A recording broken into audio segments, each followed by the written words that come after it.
Well, I mean, the travel that has been done has been done. Right now, as people go back, we want to urge them, if they've been in situations outside of the family setting in which they really don't know the level of exposure, to be really careful when you either return from the place that you went or other people come back into your house. That you've really got to understand the importance of trying to prevent further spread and further surge. That may be when you go back to where you came from, if it's possible to quarantine yourself for a period of time, or even get tested to make sure that you're not bringing infection back to another place, be it another home or another family. Having said that, we have to be careful now because there almost certainly is going to be an uptick because of what has happened with the travel. We understand the importance of families getting together, and it's just something that we have to deal with, that we likely will have an increase in cases as we get into the colder weeks of the winter and as we approach the Christmas season. Please don't forget the standard public health measures that we talk about. The reason I say that, Martha, and almost plead with people is that we do know that it does work. Countries that have mitigated have turned around the surge. States that have mitigated have had a turnaround of the inflection of the curve. So it does work. And as we've just heard, help is on the way. Vaccines are really right on the horizon. We'll be having vaccines available for the higher priority people towards the middle and end of December and as we get into January and February. So everyone is totally empathetic about the fatigue that everyone is feeling.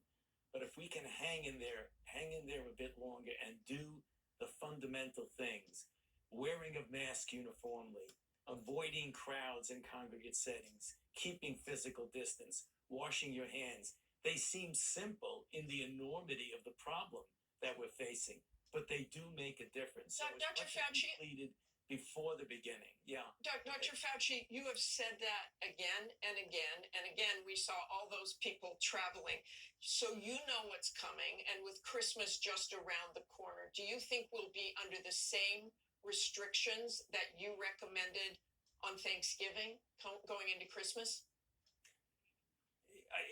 Martha, I can't see how we're not going to have the same thing, because when you have the kind of inflection that we have, it doesn't all of a sudden turn around like that. So clearly in the next few weeks, we're going to have the same sort of thing. And perhaps even 2 or 3 weeks down the line, Martha, we may see a surge upon a surge. We don't want to frighten people, but that's just the reality. We said that these things would happen as we got into the cold weather and as we began traveling, and they've happened.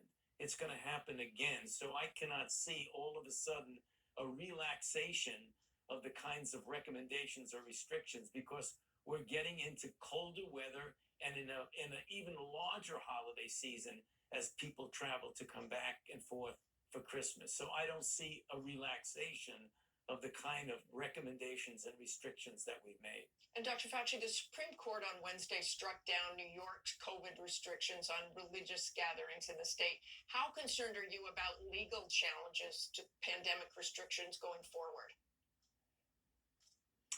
Well, I mean, they happen, Martha. There's nothing I can do about it. I just keep saying that when people ask me for opinions of specific things, rather than make a comment on a specific things, I can just say it doesn't matter who you are, where you are, when you have congregate settings, particularly indoors when people are not wearing masks, that is a considerable risk for acquisition and spread of infection. No matter what the circumstance is, that is a risk.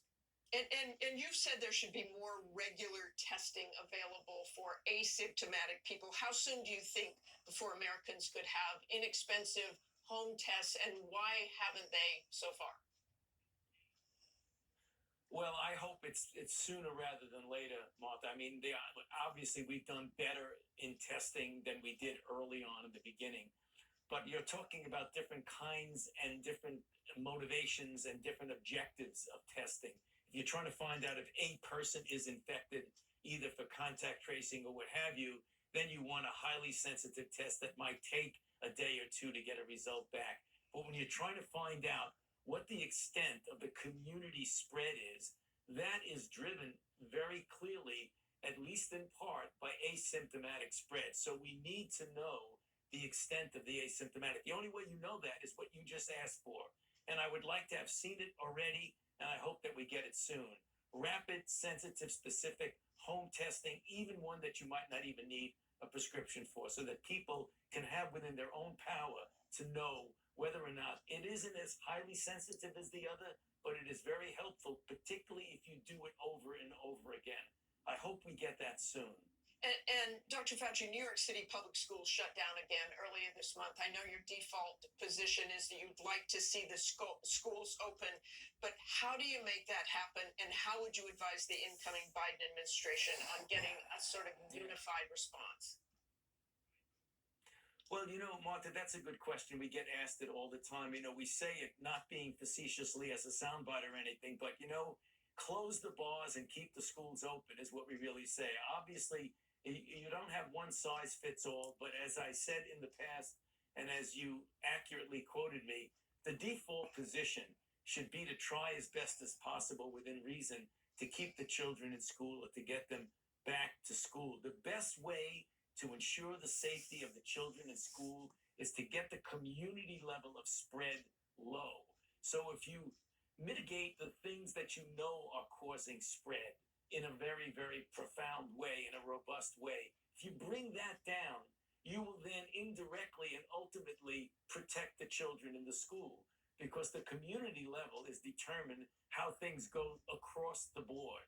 So my feeling would be the same thing. If you look at the data, the spread among children and from children is not really very big at all, not like one would have suspected. So let's try to get the kids back, but let's try to mitigate the things that maintain and just push the kind of community spread that we're trying to avoid. And those are the things that you know well. The bars, the restaurants where you have capacity seating indoors without masks. Those are the things that drive the community spread, not the schools. And Dr. Fauci, you talked about the vaccine and the availability of the vaccine. The government can't force everyone to take the vaccine. So what about schools, companies, employers? Can they mandate a vaccine like in other vaccines? Any individual group can mandate vaccines in certain ways, Martha. It's not, I believe, going to come centrally. I don't want to get ahead of the game there, but I doubt that would happen. For example, right now myself, I'm at the NIH Clinical Center. I'm a physician. I see patients. I have to get the influenza vaccine or I'm not going to be able to see patients. So individual units, be they hospitals or other organizations, can do that. It's within their right to say, if you want to work with us, you're going to have to get a vaccine. But that's not going to be, I believe, a centrally mandated process. And Dr. Fauci, there are concerns about the anti-vaccination movement. An infectious disease specialist in Boston telling the Boston Globe the same energy that was placed into development and distribution of a coronavirus vaccine should have been placed in messaging and community engagement. Do you agree with that?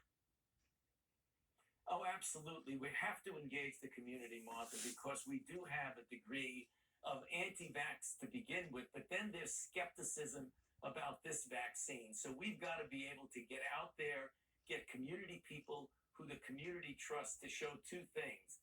The process of the development of this vaccine has been one that has been scientifically sound.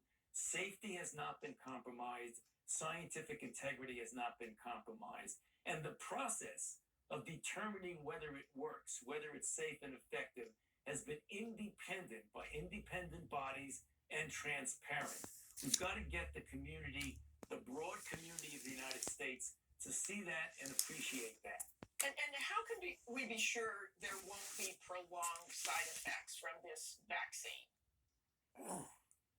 Well, Martha, the one thing you've got to admit that in any intervention, there might be a side effect. The history of vaccinology that we know for decades and decades is that when you talk about prolonged side effects, that's very rare. And the side effects that occur that are beyond the immediate pain in the arm and the fever and things like that generally occur when you look at like 95% of the time between maybe 30 and 45 days, which is the exact reason why the FDA said that they would not want to issue an EUA emergency use authorization until 60 days after half of the people in a trial have gone from their last dose. So already the FDA has baked into the process a safety mechanism to make sure that you have historically overwhelming chance that you're not going to have a very late effect. Having said that, also, you don't just forget about it once the trial is over. You have 1 or 2 years of the trial follow-up in addition to post-trial follow-up. So that's something that is very, very high priority, is the immediate, intermediate, and long-term safety of these vaccines. It's not something that's being disregarded. Okay, thanks so much for joining us this morning, Dr. Fauci. It's always great to see you. Up next, the latest on President-elect Joe Biden's transition and possible cabinet picks. Plus, after the assassination of Iran's top nuclear scientist, four-star Admiral Bill McRaven joins me to discuss the major global challenges awaiting the incoming administration. We'll be right back.